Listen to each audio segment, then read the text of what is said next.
Assalamualaikum warahmatullahi wabarakatuh. Berjumpa lagi. Saya akan membuat sebuah video pembelajaran.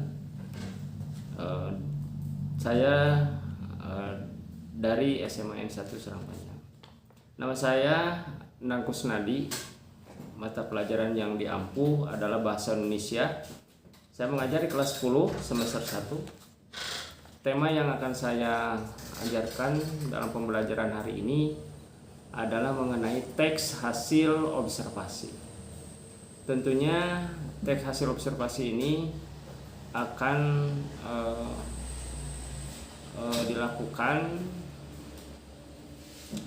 berdasarkan kenyataan atau seringkali anak melihat, mencoba objek yang akan diobservasi.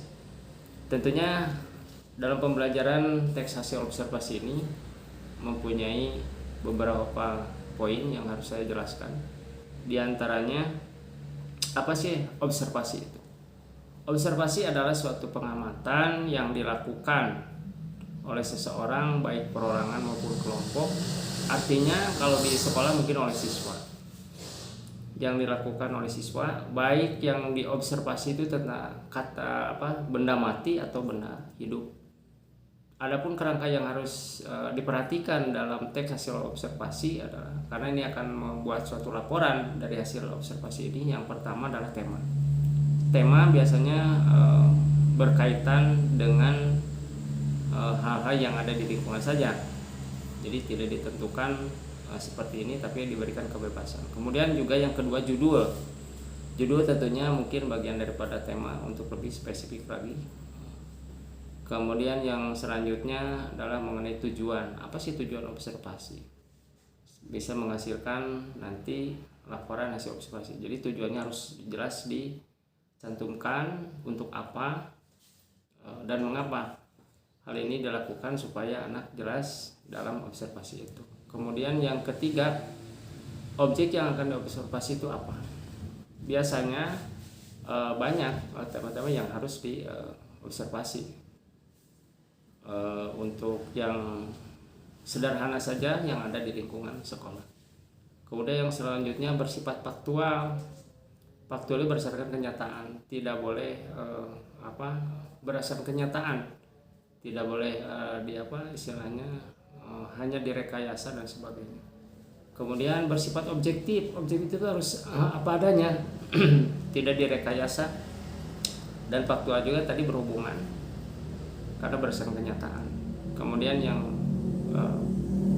selanjutnya bersifat umum. Sifat umum itu diketahui objek yang akan dioperasikan oleh masyarakat secara umum.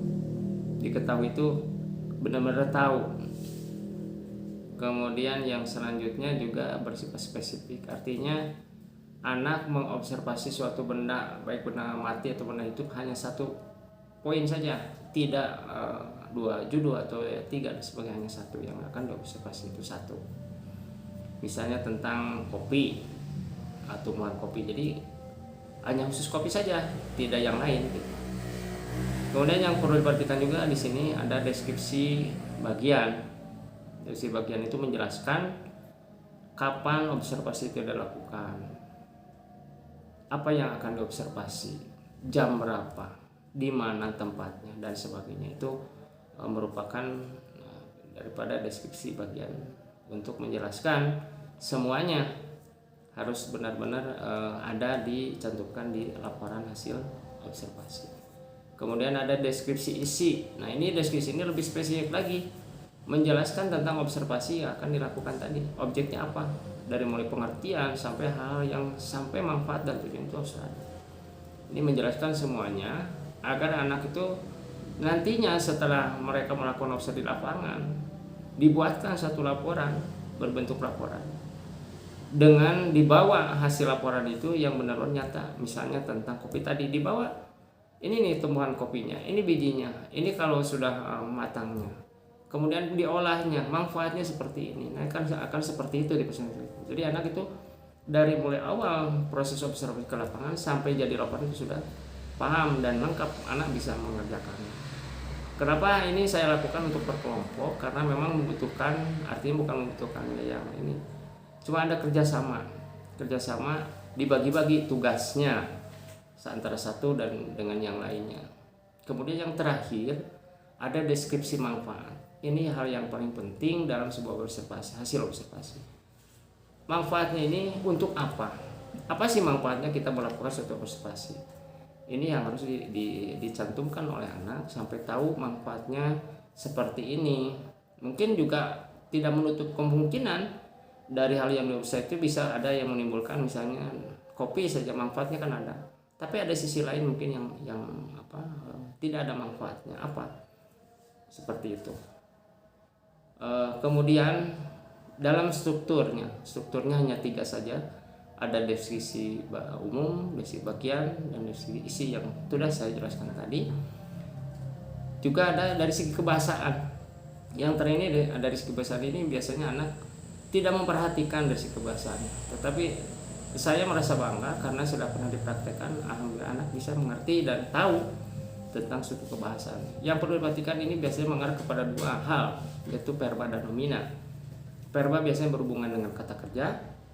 Apa kata kerja berhubungan dengan observasi ini? Melakukan suatu kegiatan.